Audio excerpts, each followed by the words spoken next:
Hi, so glad you're in the kitchen with Mom, Mom's Pretend Cooking Show. Up on today's menu, let me show you how to make refried beans. Super easy and way better than just that can of refried beans that you can buy in the grocery store.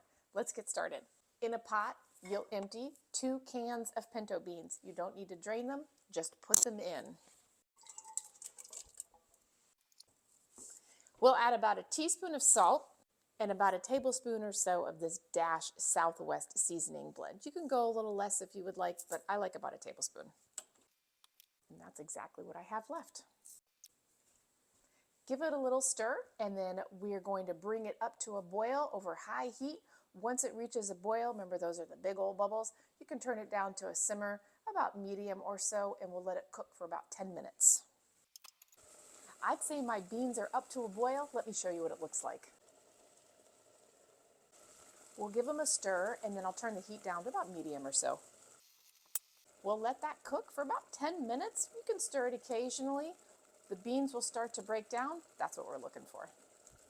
These have been cooking for about 5 minutes now, giving them a stir. I think I'll turn my heat down just a little bit more. Show you what it looks like. We'll let these cook for a few more minutes, then we're going to add the ingredient that makes these so delicious. Beans have cooked for a few more minutes. If you press them with the back of the spoon or the spatula here, you'll see they'll start to break down. That's what we're looking for. We are going to add half of this. So since I used 2 cans of beans, I'm going to use 4 ounces of this cheese. You could use cream cheese if you wanted to. It'll just have a slightly different flavor. Obviously, it's a different ingredient, but you'll get that same creaminess. I like this cheese. We'll add in half of it. The other half, you can actually freeze this. If you want to make the beans again, when you use it, once it's been frozen, the consistency will be a little different, but once you add it into the beans, it'll be fine. Half goes in. I'm going to give this a little stir, turn the heat off. Get that cheese melted in there. From here, you can use an immersion blender if you want them completely creamy dreamy, which I'm going to do.